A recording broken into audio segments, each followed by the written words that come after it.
गुरुवार व्रत की पूरी कथा जिसे सुनने से मिलेगी देव बृहस्पति की कृपा। देव गुरु बृहस्पति को बुद्धि और शिक्षा का कारक माना जाता है। गुरुवार को बृहस्पति देव की पूजा करने से धन, विद्या, मान सम्मान, प्रतिष्ठा और कई अन्य मनोवांछित फल की प्राप्ति होती है। धार्मिक ग्रंथों के अनुसार गुरुवार को भगवान बृहस्पति की पूजा का विधान है। गुरुवार के दिन व्रत और कथा सुनने से घर परिवार में सुख समृद्धि बनी रहती है। आइए जानते हैं गुरुवार व्रत कथा के बारे में। नमस्कार दोस्तों, हमारे चैनल धर्म कथा में आप सबका बहुत बहुत स्वागत है। आज हम आपको गुरुवार के व्रत कथा के बारे में बताने जा रहे हैं, तो वीडियो को अंत तक जरूर देखिएगा। तो आइए कथा प्रारंभ करते हैं। बृहस्पति व्रत कथा। सालों पहले एक गांव में ऐसा गरीब धार्मिक ब्राह्मण रहता था जिसकी कोई संतान नहीं थी। वह रोज नहा धोकर मन से देवताओं की पूजा करते हुए संतान की मांग करता, लेकिन ब्राह्मण की पत्नी खूब आलसी थी। वह न स्नान करती थी और न ही पूजा पाठ। पत्नी की इस आदत से ब्राह्मण दुखी रहता था। ब्राह्मण के धार्मिक गुणों से उसके घर में जल्द ही संतान के रूप में एक पुत्री ने जन्म लिया। उसकी पुत्री भी ब्राह्मण की ही तरह धार्मिक थी। जैसे जैसे वो बड़ी हो रही थी, पूजा पाठ में उसका मन भी उतना ही लगने लगा। वह हर रोज सुबह उठती, स्नान करती और भगवान विष्णु का ध्यान व जप करती थी। इसी तरह वो बृहस्पतिवार का उपवास भी करने लगी। इससे ब्राह्मण के घर की गरीबी भी दूर होती गई। हर दिन पूजा पाठ करने के बाद वह पढ़ने के लिए स्कूल भी जाती थी। स्कूल जाते समय वह अपनी हाथों की मुट्ठियों में जौ भरकर स्कूल के रास्ते में गिराती थी। जब वह स्कूल से वापस घर के लिए आती तो गिराए गए जौ के दाने सोने में बदल जाते थे, जिन्हें उठाकर वह घर लेकर चली आती थी। एक दिन ब्राह्मण की बेटी सोने के जौ सूप से साफ कर रही थी। तभी वहां आकर उसकी माँ ने कहा, बेटी, सोने के जौ को साफ करने के लिए सोने का सूप होना चाहिए। ब्राह्मण की बेटी को माँ की बात एकदम सही लगी। उसके अगले बृहस्पतिवार को उपवास रखने के बाद उस लड़की ने बृहस्पति देव से सोने का सूप मांगा। ब्राह्मण की बेटी हर बार पूरे विधि विधान से बृहस्पति देव की पूजा अर्चना करती थी। इससे प्रसन्न होकर भगवान उसकी सारी इच्छाएं भी पूरी कर देते थे। इसी तरह उन्होंने सोने के सूप वाली प्रार्थना को भी स्वीकार कर लिया।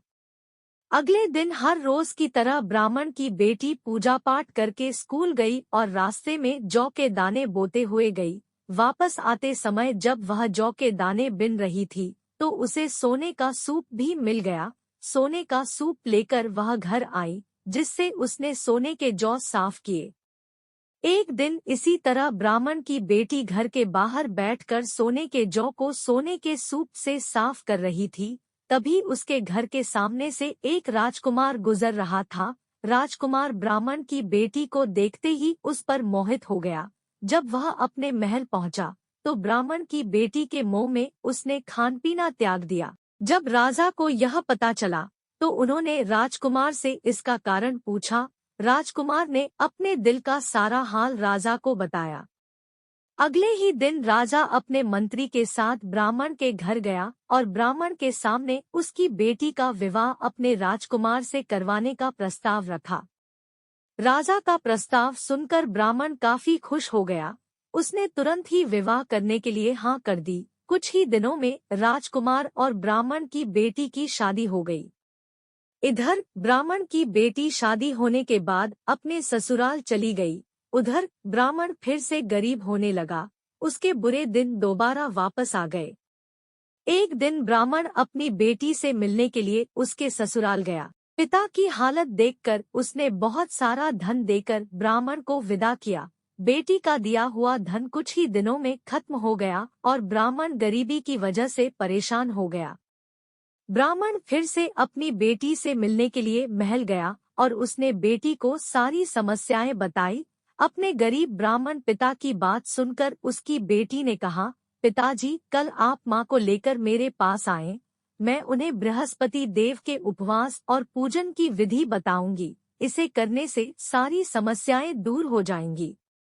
ब्राह्मण ने ऐसा ही किया। अगले दिन वह अपनी पत्नी को लेकर महल में बेटी से मिलने के लिए गया। पुत्री ने अपनी माँ को बहुत समझाया कि उन्हें आसल त्याग कर सुबह स्नान करना चाहिए और भगवान विष्णु की पूजा करनी चाहिए, लेकिन ब्राह्मण की पत्नी ने उसकी एक भी बात नहीं सुनी। वह अभी भी पहले की ही तरह रहती थी।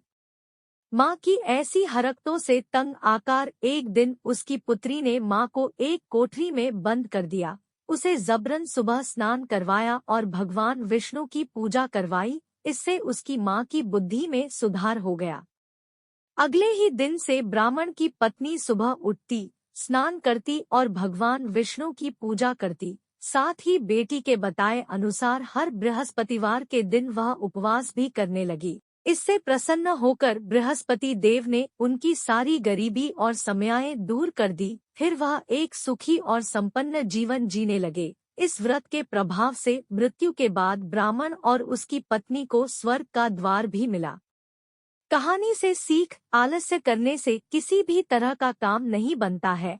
आलस्य को छोड़कर सुबह जल्दी उठकर पूजा पाठ की जाए तो मन भी शांत रहता है और मनोकामनाएं भी पूरी होती है।